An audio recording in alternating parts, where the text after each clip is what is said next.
Why God chose Michael to lead heaven's army. Before time was measured and before the earth had a name, heaven was not silent. It was alive with purpose, order, and light. Every angel knew their place, and every command flowed directly from God's perfect will. Yet even in heaven, leadership mattered. When the moment came for heaven to stand against rebellion, God chose one angel above all others to lead his armies, Michael. But why Michael? Michael was not chosen because he was the loudest, the most beautiful, or the most admired. Heaven does not work by pride. God chose Michael because of who he was when no one was watching. Michael's name means "who is like God," not a statement, but a challenge. From the moment Michael was created, he carried a deep understanding. No being, no power, no throne could ever compare to the Creator. While other angels reflected God's glory through song, wisdom, or beauty, Michael reflected God through obedience and courage. Michael was a warrior, but not a reckless one. His strength did not come from rage, it came from loyalty. When whispers of rebellion first stirred in heaven, Michael noticed something was wrong. Lucifer, once the most radiant angel, began drawing attention to himself. His words were subtle, wrapped in logic and ambition. He questioned authority. He hinted at independence. Many angels listened. Michael did not argue loudly. He did not boast. He watched. And when the truth became clear that this was not curiosity but rebellion, Michael did not hesitate. He stood. He did not ask, "What will I gain?" He did not ask, "Who will follow me?" He asked only one thing: "What does God command?" That question defined him.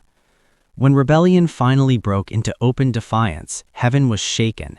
This was not a battle of swords and fire, it was a battle of allegiance. 1/3 of the angels followed Lucifer, believing power could be taken instead of given. At that moment, God did not choose a council, he chose a commander, and that commander was Michael. Why? Because Michael had never desired the throne. Those who seek power are dangerous leaders. Those who reject it, but accept responsibility, are trusted with it. Michael did not fight for personal victory. He fought for order, truth, and God's will. Scripture tells us that war broke out in heaven. Michael and his angels fought against the dragon and his followers. But notice this: Michael did not defeat evil by his own authority. He fought under God's authority. That is the key. Michael knew that even the strongest angel is nothing without God. His confidence was not in his sword, but in the command behind it. Lucifer fought to prove he was equal to God. Michael fought to prove that no one ever could be. That difference decided everything. When the battle ended, rebellion was cast out. Evil fell, not because it was weaker in appearance, but because it was built on pride. Heaven stood firm because it was built on obedience. Michael became known as the protector of God's people, the defender of heaven's order, and the warrior who stands at the front line when darkness rises. Yet even after that victory, Michael did not exalt himself. Later, when disputing over the body of Moses, Michael refused to speak judgment in his own name. Instead, he said, "The Lord rebuke you." Even then, he understood his role, not judge, not ruler, but servant of God's authority. That is why God chose Michael. Not because Michael thought he was powerful, but because he knew where power truly came from. Throughout history, Michael appears any time the stakes are highest. In the book of Daniel, he is described as the great prince who protects God's people. In Revelation, he rises again to confront the dragon at the end of days.